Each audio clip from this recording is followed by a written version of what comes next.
কি নেতার অনুসরণ করি যে নেতা আমাকে রেখে পালিয়ে চলে? আমি এমন নেতার অনুসরণ করি নেতাদের ছেলে মেয়ে বিদেশে পড়ে, আর আমার ছেলে নেতার অনুসরণ করতে করতে অশিক্ষিত হয়ে গাঁজা মদ ভাঙ খাই আগাম কুগাম সব কিছু করে। সেই জন্য ভাই বুজুর্গ, যতদিন পর্যন্ত আমাদের দেশে কোরআনের শাসন না আসবে, খোদার কসম দিয়ে বলতে পারি না, এই মেম্বার খোদার কসম দিয়ে বলতে পারি, যতদিন পর্যন্ত এই দেশে কোরআনের শাসন না আসবে ততদিন পর্যন্ত কোন শান্তি আসবে না। এটা ঠিক না? এটা ঠিক না? কোরআনের শাসন সর্বপ্রথম, কোরআনের শাসন প্রথমে শুরু হবে আমাকে দিয়ে। প্রথমে আমাকে জাহান্নাম থেকে বাঁচাতে, তারপরে আমি আমার পরিবারকে জাহান্নাম থেকে বাঁচাবো। हम मुसलमान हैं मगर हमने मुसलमानी नहीं। हम मुसलमान हैं मगर हमने मुसलमानी नहीं।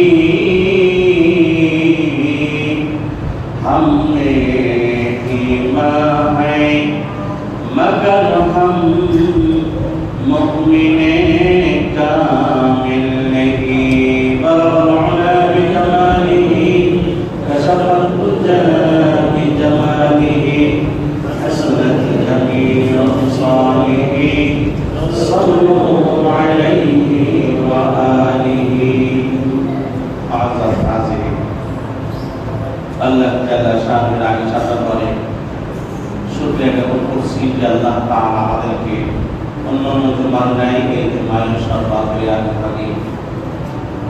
দুনিয়ার সমস্ত ব্যস্ততাকে ফারেক হয়ে অবসান হয়ে এমনকি গোলামুক্ত হয়ে আল্লাহ তাআলা মাহবুব স্থান হয়ে স্থান করে বসার আশা বসার এবং আমাদেরকে নিজের আমলের নিয়ে নিজের ইসলামের নিয়ে কোরআন সুন্নাহ থেকে দুটি কথা বলার এবং আমাদের প্রত্যেককে তা আমলের নির্দেশ শোনার এবং সর্বশ্রেষ্ঠ ইবাদত বান্দার প্রতি নামাজ, এই নামাজের অপেক্ষা করার তৌফিক দান করতে যাচ্ছেন। সেই জন্য আল্লাহ তাআলার আলিশান দরবারে শুকরিয়া আদায় করি। আলহামদুলিল্লাহ।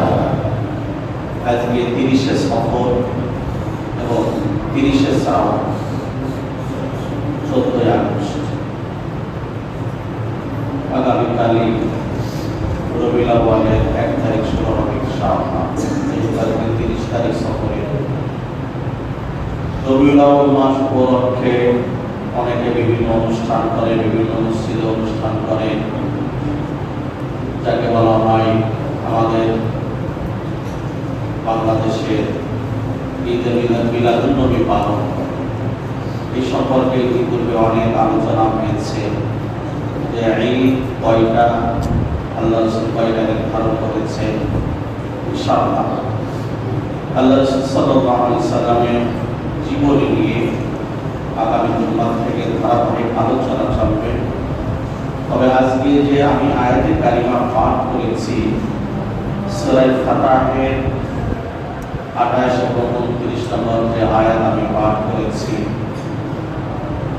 এই আয়াতে আল্লাহ তাআলা কি বলতে চাচ্ছেন, এর সারসংক্ষেপ কি, এর তাফসীর কি, ইনশাআল্লাহ এই সম্পর্কে আমি আমার যতটুকু নলেজ আছে, যতটুকু জানা আছে, আমি আমার নলেজ থেকে যতটুকু আপনাদেরকে দিতে পারি দেওয়ার চেষ্টা করবো। আমার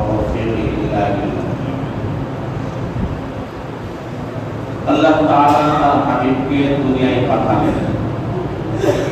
শুধুমাত্র আল্লাহ তাআলা তার হাবিবকে দুনিয়ায় পাঠিয়েছেন তা না, আদম আলাইহিস সালাম থেকে মুহাম্মদ সাল্লাল্লাহু আলাইহি সাল্লাম পর্যন্ত যত নবী এসেছে সমস্ত নবী প্রেরণের পিছনে কারণ আছে। কেন পাঠালেন? আল্লাহ তাআলা দুইটা কারণ দিয়ে নবী রাসূল পাঠিয়েছেন দুনিয়ায়। একটা হচ্ছে তাবলীগের দ্বীন, আর একটা হচ্ছে তাকলীবের দ্বীন। তাবলীগের দ্বীন এটা আমরা বুঝি সবাই, যে আল্লাহ তাআলার পক্ষ থেকে যে বিধিবিধান আছে, যে আদেশ নিষেধ আছে, এর পৌঁছাই তারা উম্মতের মাঝে, একে বলা হয় তাবলীগের দ্বীন। আর একটা বলা হয় তাকলীবের দ্বীন, অর্থাৎ সমস্ত নবী রাসূলকে আল্লাহ তাআলা পাঠিয়েছেন দুনিয়ায়, যে তারা যে দ্বীন নিয়ে এসেছেন, ধর্ম নিয়ে এসেছেন, এই ধর্ম সমস্ত ধর্মের উপর বিজয়ী করার জন্য, যাকে বলা হয় এক কথায় সমস্ত নবী রাসূলদের দুইটা মিশন ছিল, তাবলীগের দ্বীন এবং তাকলীবের দ্বীন। দ্বীন পৌঁছায় দেওয়া এবং দ্বীন প্রতিষ্ঠা করা, দুইটাই।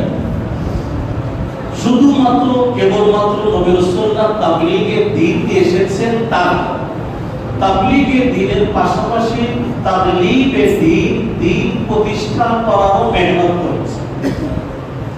আজকে আমার এই বয়ানটা একটু তিক্ত বয়ান হবে, অনেকের জন্য তিতা লাগবে। কেন তিতা লাগবে? কারণ আছে। সে কারণটা হচ্ছে, আমি যে দল করি, আমি আবার বলতেছি, আমি ব্যক্তিগতভাবে এখনো কোনো রাজনৈতিক দলের সাথে জড়িত না, এখনো। আমাদের সমাজে অনেক আছে দল করে, রাজনৈতিক দল করে। এই দল করতে যে আমাদের সমাজে এমন লোক আছে যে দল করতে যে দরকার হলে ধর্ম ছেড়ে দেবে, কিন্তু দল ছাড়বে না। এরকম লোক আছে না? এরকম অনেক আছে। আল্লাহ এবং আল্লাহ রাসূলকে নিয়ে কটূক্তি করা হয়, এই ব্যাপারে তার কোনো মাথা যন্ত্রণা নাই, তার কোনো চিন্তা ভাবনা নাই, কিন্তু তার নেতাকে নিয়ে যখন কটূক্তি করা হয় তখন জ্বলে পড়ে সাইডে। এবার বলেন দেখি, যে আমার কাছে ঈমান বড় না আমার নেতা বড়? আমার কাছে ঈমান বড় না আমার দল বড়? আমার কাছে ঈমান বড় না আমার দেশ বড়? আগে ঈমান। আজকে আমার আলোচ্য বিষয় একটি তা কথা বলি। আমি যে আয়াতে কারিমা পাঠ করেছি, এরকম অসংখ্য আয়াত আছে কোরআনুল কারীমে। আল্লাহ তাআলা তার হাবিবকে কেন প্রেরণ করেছে? হুয়াল্লাযী আরসালা রাসূলাহু বিল হুদা ওয়া দীনিল হক। ওই সত্তা যিনি তার হাবিবকে প্রেরণ করেছেন হিদায়াত এবং দ্বীনে হক দিয়ে। এক নম্বরে হিদায়াত, দুই নম্বরে দ্বীনে হক, হক ধর্ম দিয়ে পাঠিয়েছেন। কেন? লিইয়ুযহিরাহু আলা দ্বীনি কুল্লি, যাতে আল্লাহর হাবিব আল্লাহর দ্বীনকে সমস্ত ধর্মের উপর যেন বিজয় করেন। অর্থাৎ আল্লাহর হাবিব যেন এই ইসলাম ধর্মকে যেন দুনিয়ার বুকে প্রতিষ্ঠা করেন, এই জন্য।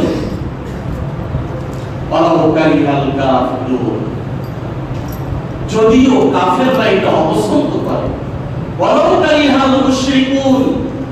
যদিও মুশরিকরা এটা অপছন্দ করে যে মুহাম্মাদের দ্বীন প্রতিষ্ঠা হতে দেওয়া যাবে না, মুহাম্মাদের ধর্ম প্রতিষ্ঠা হতে দেওয়া যাবে না। এটা কাফেররাও অপছন্দ করে, এটা মুশরিকরাও অপছন্দ করে। আল্লাহ তাআলা অন্য জায়গায় বলেন, ওয়ালাউ কারিহাল মুজরিমুন, যদিও এটা পাপীরা অপছন্দ করে।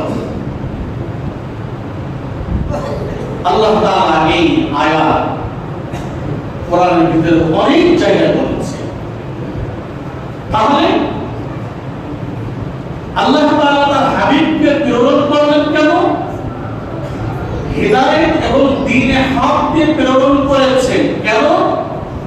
যেন আল্লাহ তাআলার হাবিব আল্লাহ তাআলার পক্ষ থেকে যে আদিত যে ধর্ম আছে ইসলাম ধর্ম, এটা যেন প্রতিষ্ঠিত করেন।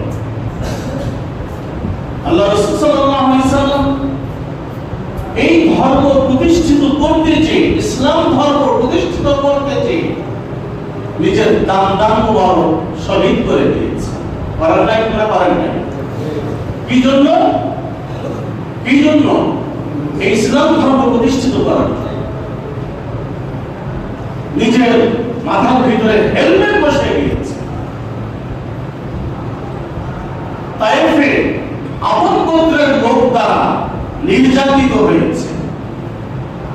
খন্দকের যুদ্ধে রাসূল সাল্লাল্লাহু আলাইহি সাল্লাম কাফিরদের বিরুদ্ধে লড়াই করতে চেয়ে নিজে পেটে পাথর বেঁধেছেন, সাহাবায়ে কেরাম পেটে পাথর বেঁধেছেন। ইয়ারমুকের যুদ্ধ, হুনাইনের যুদ্ধ, বদরের যুদ্ধ, উহুদের যুদ্ধ, দেখেন আল্লাহ রাসূল সাল্লাল্লাহু আলাইহি সাল্লাম গাজওয়া এবং সারিয়া, গাজওয়া বলা হয় যে যুদ্ধে আল্লাহ রাসূল সাল্লাল্লাহু আলাইহি সাল্লাম স্বয়ং লিডার ছিলেন, সেনাপতি ছিলেন। এরকম 27টা যুদ্ধে আল্লাহ রাসূল সশরীরে যুদ্ধ করেছেন। কয়টা যুদ্ধ? কয়টা? আর আল্লাহ রাসূল সাল্লাল্লাহু আলাইহি সাল্লাম সাহাবায়ে কেরামকে সেনাপতি বানিয়ে পাঠিয়েছে এরকম 43টা। 27টা 43টা এত যুদ্ধ করার দরকার ছিল কেন? আল্লাহ রাসূলের কি এত দায় থেকে গিয়েছিলেন? এত যুদ্ধ করতে হবে, এত সাহাবায়ে কেরামের প্রাণ চলে যাবে, এত সাহাবায়ে কেরাম শহীদ হয়ে যাবেন, আল্লাহ রাসূলের কি এত ঠেকা পড়েছে? আল্লাহ রাসূলের ঠেকা পড়েছিল লিইয়ুযহিরাহু আলা দ্বীনি কুল্লি, যে এই দ্বীনকে, এই ধর্মকে দুনিয়ার বুকে প্রতিষ্ঠিত করতে হবে। তাই আল্লাহ রাসূলের ঠেকা পড়েছিল। তাই আল্লাহ রাসূল সাল্লাল্লাহু আলাইহি ওয়াসাল্লাম নিজে স্বয়ং 27টা যুদ্ধে সেনাপতির দায়িত্ব পালন করেছেন। আর 43টা যুদ্ধে আল্লাহ রাসূল সাল্লাল্লাহু আলাইহি ওয়াসাল্লাম সাহাবায়ে কেরামকে সেনাপতি বানিয়ে পাঠিয়েছেন। আমাদের আয়েশা সিদ্দিকা রাদিয়াল্লাহু তাআলা আনহা বলেন, আল্লাহ রাসূল কখনো কাউকে আঘাত করেন নাই নিজ হাত দিয়ে, ইল্লা ফিল জিহাদ, তবে জিহাদের ময়দানে কাউকে ছেড়ে দেন, জিহাদের ময়দানে কাউকে ছেড়ে দেন নাই, দ্বীন প্রতিষ্ঠা করতে যে। আবু বকর সিদ্দিক রাদিয়াল্লাহু তাআলা আনহু তার ছেলের সাথে গল্প করতেছে, হাদিস, ছেলে পরে ইসলাম ধর্ম গ্রহণ করেছে। আবু বকর বলতেছে, ছেলে আমার, অমুক জিহাদের ময়দানে যুদ্ধে তুমি আল্লাহ রাসূলের বিপক্ষে ছিলে, আমি আল্লাহ রাসূলের পক্ষে ছিলাম। তুমি কাফেরদের পক্ষ হয়ে আমাদের সাথে লড়াই করতে আসছিলে। আমি যদি তোমার তরবারির সামনে পড়ে যেতাম, ছেলে আমার, তাহলে তুমি আমাকে কি করতে বলো দেখি? তো আপনি আমার আপনাকে তো মাফ করে দিতাম। আবু বকর সিদ্দিক নরম দিলের মানুষ, কিন্তু বলতে বাধ্য হয়েছে, ছেলে আমার, আমি আল্লাহ রাসূলের পক্ষ নিয়ে জিহাদ করতে গিয়েছি কাফেরদের বিপক্ষে, আর তুমি কাফেরদের পক্ষ নিয়ে আল্লাহ রাসূলের বিপক্ষে এসেছো। তুমি যদি আবু বকরের তরবারির সামনে যদি পড়ে যেতে, আবু বকরের তরবারি তোমাকে দুই খণ্ড করে দিত। এটাকে বলা হয় দ্বীন বলা হয়, এটাকেই দ্বীন বলা হয়। যে আল্লাহর দ্বীন উঁচু করতে যে কাউকে কোনো ছাড় নাই। তাহলে এবার বলেন তো, এই আয়াত থেকে কি বুঝলাম? যে রাসূলকে আল্লাহ তাআলা পাঠিয়েছেন কি জন্য? শুধু 12 রবিউল আউয়াল মিলাদ করে মিষ্টি খাওয়ার জন্য নাকি? মিলাদ কিয়ামের পরে মিষ্টি খাওয়া সুন্নাত, খাবার খাওয়ার পর মিষ্টি খাওয়া সুন্নাত, এই আমের সুন্নাতগুলি পালন করার জন্য।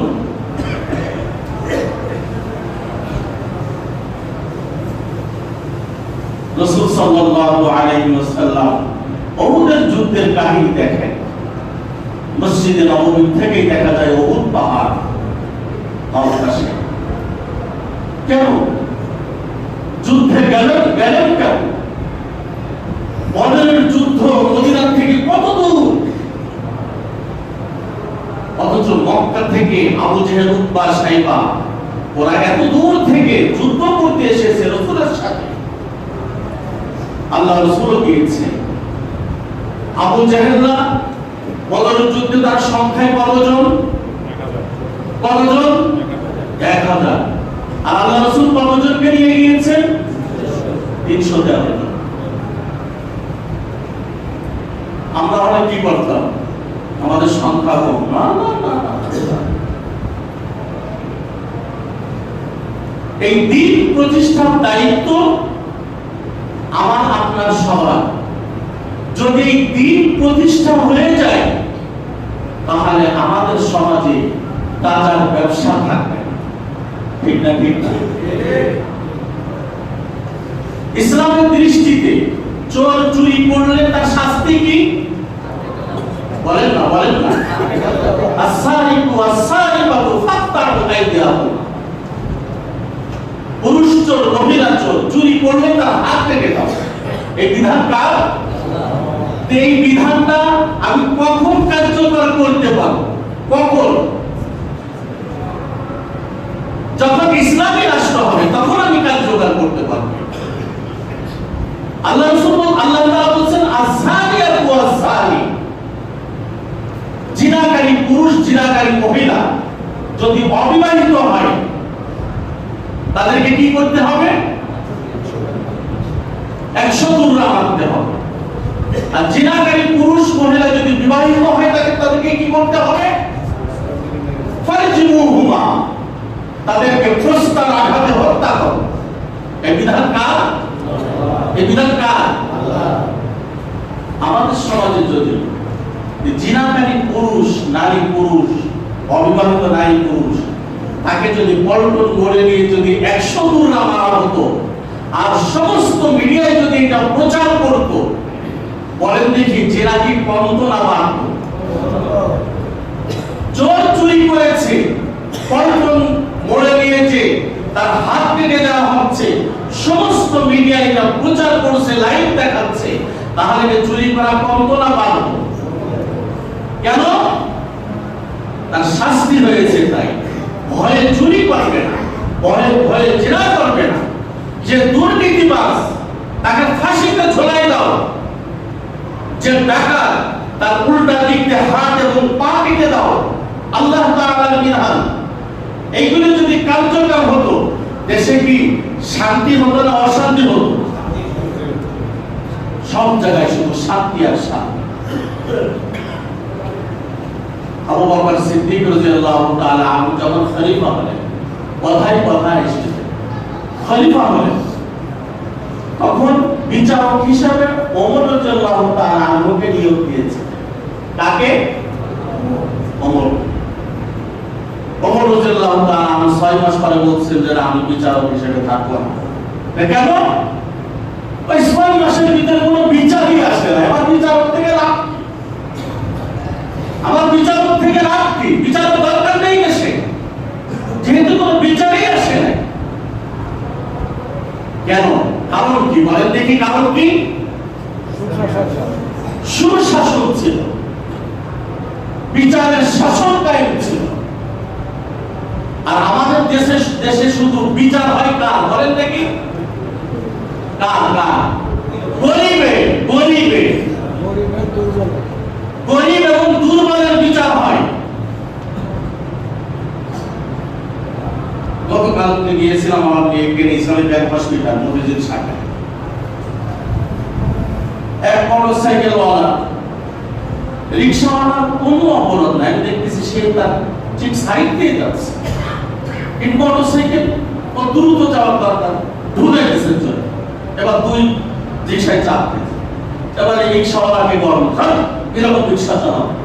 আমি এবার রিক্সাওয়ালাকে বললাম আপনার দোষ নাই আমি জানি, তারপরও এখানে আপনার দোষ, যেহেতু আপনি গরিব রিক্সাওয়ালা, আপনি মোটরসাইকেলওয়ালার সাথে ঝগড়া বাড়াতে চেয়েন পারবেন। যেহেতু আপনি গরিব, দোষ সব আপনার। আপনি কেন গরিব হলেন সেই জন্য দোষ আপনার।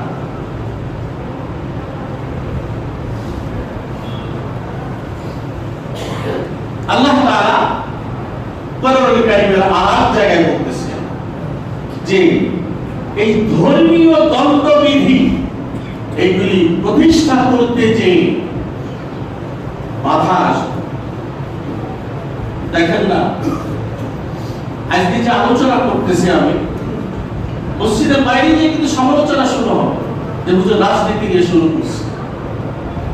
আমি এটা রাজনীতির কথা বলতেছি না, কোরআনের কথা বলতেছি। কোরআনের কথা বলছি। আপনার যদি অ্যালার্জি থাকে তা আমি কি করবো? আমার করার কিছু নাই। শুধুমাত্র কেবলমাত্র রাসূলের দায়িত্ব ছিল না ইসলাম প্রতিষ্ঠা করা। ইসলাম প্রতিষ্ঠা করার দায়িত্ব পুরো উম্মত মুহাম্মাদী। শুধু হুজুর দেব না, শুধু ইসলাম পন্থী দেব না। আপনি যদি মনে করেন, আমি যদি মনে করি যে ইসলামী রাষ্ট্রের দরকার নাই, এটা ঝামেলা, এটা হুজুর তন্ত্র, মুল্লা তন্ত্র। ইসলামী রাষ্ট্রের আমি চাই না। কেউ যদি বলে, আমি খোদার কসম আমার কাছে ফতোয়া আছে, কেউ যদি বলে যে আমি ইসলামী রাষ্ট্র চাই না, সঙ্গে সঙ্গে সে কাফের হয়ে যাবে, সঙ্গে সঙ্গে তার স্ত্রী তালাক হয়ে যাবে। ঠিক না? আমার কাছে দলিল আছে, যদি দরকার হয় না। কেউ যদি বলে যে আমি ইসলামী রাষ্ট্র চাই না, অথবা ঘৃণা লাগে, তুচ্ছ তাচ্ছিল্য করে, সঙ্গে সঙ্গে কাফের হয়ে যাবে, সঙ্গে সঙ্গে তার স্ত্রী অবতালা হবে, এরপরে তার জিনা ব্যবচার চলে। আমাদের দেশে আমরা কিছু উদারপন্থী মুসলমান আছি। উদারপন্থী মুসলমান, खुदा भी राजी रहे भगवान भी नाराज ना हो। नाउजुबिल्लाह बोलें ना, खुदा भी राजी रहे भगवान भी नाराज ना हो। আল্লাহ রাজি থাকে আর ভগবান যেন অসন্তুষ্ট না হয়। অর্থাৎ নেতাকেও সন্তুষ্ট করতে চাই, আল্লাহকেও সন্তুষ্ট করতে চাই। কিন্তু নেতাকে সন্তুষ্ট করতে চাইলে তো আল্লাহকে সন্তুষ্ট করা যাবে না। প্রথমে কাকে সন্তুষ্ট করতে হবে? আয়াত মনে করে কিয়ামতের দিন যারা নেতার কথা মতো চলেছে, যারা নেতার কথা মতো চলেছে, কিয়ামতের দিন এই সমস্ত লোক আল্লাহ তাআলার দরবারে মামলা করবে। আতা'না সাদাতানা ওয়া কুবারানা ফাআদল্লুনা আস-সাবিলা রব্বানা আতিহিম দি'ফাইনি মিনাল আযাব ওয়া লা'আনহুম লা'নান কাবীরা। আল্লাহ দুনিয়ায় থাকতে নেতাদের কথা শুনেছি, নেতা বলেছে ওই জায়গা বোমা মারছে, ওখানে যে পিটায় আসছে, ওখানে হামলা করেছে, অমুকের গাড়ি ভাঙচুর করেছি, ওই গাড়িতে পেট্রোল বোমা মেরেছি। কিয়ামতের দিন এরাই আল্লাহ তাআলার আদালতে মামলা করবে যে আল্লাহ রব্বানা আতা'না সাদাতানা ওয়া কুবারানা। আল্লাহ দুনিয়ায় থাকতে আমাদের নেতাদের কথা মেনেছি, লিডারদের কথা মেনেছি, ফাআদল্লুনা আস-সাবিলা, তারা আমাদেরকে পথভ্রষ্ট করেছিল। তারপর রব্বানা আতিহিম দি'ফাইনি মিনাল আযাব। আল্লাহ আজকে নেতাদেরকে ডবল আযাব দাও, এক ডবল দিলে হবে না, ডবল আযাব দাও। আর কি? ওয়া লা'আনহুম লা'নান কাবীরা। আল্লাহ তোমার কাছে যদি গালিগালাজের কোনো বস্তা থাকে, সমস্ত গালিগালাজ ওদের জন্য ঢেলে দাও। আমরা অনেক সময় মানুষকে গালিগালাজ করি না, রাগান্বিত হয়ে। আল্লাহ তোমার কাছে যত লানত আছে, যত অভিশাপ আছে, আজকে আমাদের এই নেতাদেরকে দিয়ে দাও। কি নেতার অনুসরণ করি যে নেতা আমাকে রেখে পালিয়ে চলে? আমি এমন নেতার অনুসরণ করি, নেতাদের ছেলে মেয়ে বিদেশে পড়ে, আর আমার ছেলে নেতার অনুসরণ করতে করতে অশিক্ষিত হয়ে গাঁজা, মদ, ভাঙ, তাই আকাম কুকাম সব কিছু করে।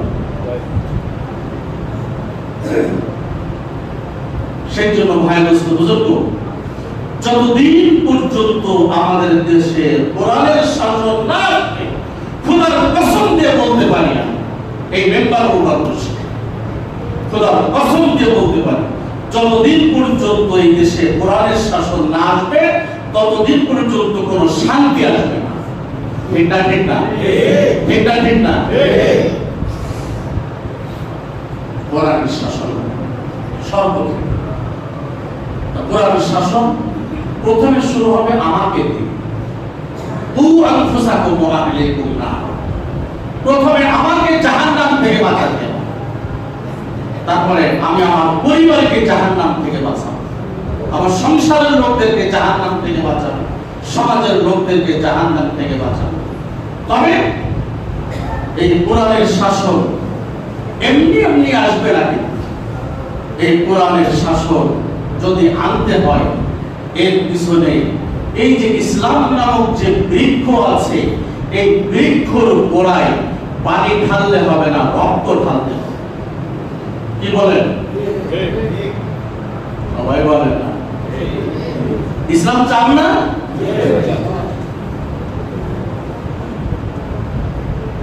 সেই জন্য ভাই দোস্ত বুজুর্গ, রাসূলকে কি জন্য তাবলীগে দ্বীন অর্থাৎ দ্বীন প্রতিষ্ঠা করার জন্য পাঠানো হয়েছে। আল্লাহ রাসূল মক্কায় যতদিন ছিলেন তাবলীগে দ্বীন করেছেন, মদিনায় যাওয়ার পর তাবলীগে দ্বীন, এবার দ্বীন প্রতিষ্ঠা করতে হবে। আগে মানুষকে ওয়াজ নসিহত। আমার এলাকায় গাঁজার ব্যবসা হয়, হেরোইনের ব্যবসা হয়, মাদক সম্রাট আছে এলাকায়, তাকে আপনি কতদিন বুঝাবেন? নরম নরম ওয়াজে কতদিন বুঝাবেন? যদি না হয় তখন কি করতে হবে? বলেন না? তখন তাকরীরে দ্বীন এখানে হবে। উদু ইলা সাবিলি রাব্বিকা বিল হিকমাতি ওয়াল মাউইযাতিল হাসানা, তারপরে একটু পাই ওয়াজাদিলহুম, শুধু উত্তম উপদেশ এবং কৌশলের মাধ্যমে, হিকমতের মাধ্যমে এতটুকুই নয়, তারপরে যেটা আছে ভালো উপদেশও যদি না মানে, আমি মাঝে মাঝে আশ্চর্য হয়ে যাই।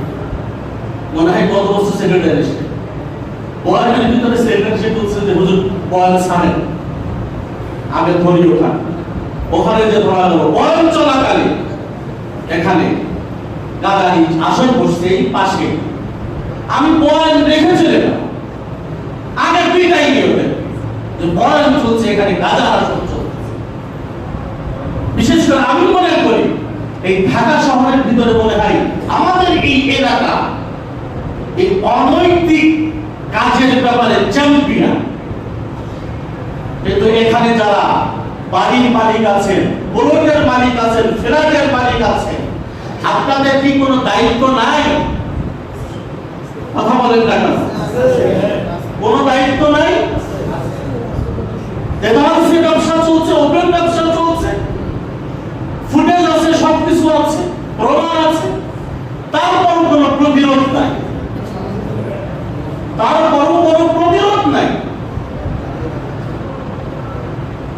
এগুলি তাকলীবে দ্বীন করতে হবে, তাই তো হবে না। সেই জন্য ভাই দোস্ত বুজুর্গ, আমরা যে দলই করি না কেন, আমাদের ঈমান বিসর্জন দিয়ে দল করা যাবে না। আগে ঈমান না আগে দল? বলেন না? ঈমান বিসর্জন দিয়ে দল করা যাবে। বুঝতে হবে, ইসলামকে বুঝতে হবে। আল্লাহ রাসূল বলেন সায়াতি আলা উম্মতি জামানুন, আমার উম্মতের উপর এমন এক সময় আসবে, হুম ইউসাল্লুন, তারা নামাজ পড়বে, ওয়া ইয়াসুমুন, তারা রোজা রাখবে, ওয়া ইয়াহজ্জুন, তারা হজ করবে, তারা উমরা করবে, তারা দান সাদকা করবে, তারা সমস্ত নেক আমল করবে, ওয়ালাইসা ফীহিম মুমিন, অথচ তাদের ভিতরে কোনো ঈমানদারি থাকবে না, কোনো ঈমানদারি থাকবে না।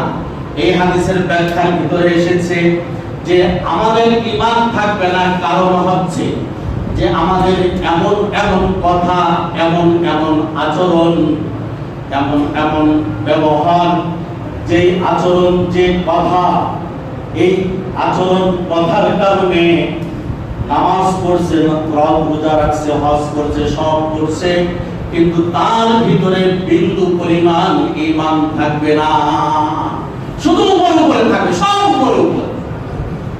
সেই জন্য কোরআন বলে हम मुसलमान हैं मगर हम मुसलमानी नहीं, हम मुसलमान हैं मगर हम में मुसलमानी नहीं, हम में ईमान है मगर हम मुमिने कामिल नहीं। আমরা মুসলমান কিন্তু আমাদের ভিতরে মুসলমানিত্ব নাই, আমাদের ভিতরে ঈমান আছে কিন্তু আমরা পরিপূর্ণ ঈমানদার না, পরিপূর্ণ ঈমানদার না। সেই জন্য ভাই দোস্ত বুঝলো তো, আমি প্রায়ই বলি আমাদের মুখ খুলতে হবে সাবধানে, মুখ খুলতে হবে সাবধানে। আমার এই নেতা কি আমাকে কিয়ামতের দিন বাঁচাতে পারবে না জাহান্নামে নিয়ে যাবে, এটা একটু চিন্তার বিষয়, চিন্তার বিষয়। যে কথাগুলি বললাম শুনলাম, আল্লাহ তাআলা আমল করার তৌফিক দান করেন। আমার মাধ্যমে আপনার মাধ্যমে যেন কখনো কোরআন হাদিসের বিপরীত, কোরআন হাদিসের জন্য বিরুদ্ধে না যায়, এরকম মনোভাব নিয়ে থাকা যাবে না যে আমার কথা কাজ এটা কোরআন হাদিসের বিরুদ্ধে যাচ্ছে, কখনো এরকম থাকা যাবে না। তাহলে নামাজ রোজা হজ যাকাত এইগুলি কোনো না, আমার কোন কথা কোন কাজ যেন কোরআন এবং হাদিসের বিরুদ্ধে না যায়। ঠিক আছে তো নাকি? ঠিক থাকবে তো সবাই ইনশাআল্লাহ? আল্লাহ তাআলা আমাদেরকে আমল করার তৌফিক দান করেন। কেউ যদি কষ্ট পেয়ে থাকেন, I am sorry, very very sorry, মাফ করে দিন। যতটুকু বলেছি কোরআন হাদিস থেকে বলার চেষ্টা করেছি। আমি আমার দলকে বাঁচানোর জন্য না, কোন দলকে বাঁচানোর জন্য না, কোন দলের পক্ষে না কথা বলি নাই। আমি সম্পূর্ণ ইলাহি কালিমাতুল্লাহ, আল্লাহর দ্বীন উঁচু হোক এই জন্যই আমি কথাগুলি বলেছি। ওয়া আলহামদুলিল্লাহি রাব্বিল আলামিন। যাদের সুন্নাত বাকি আছে যাদের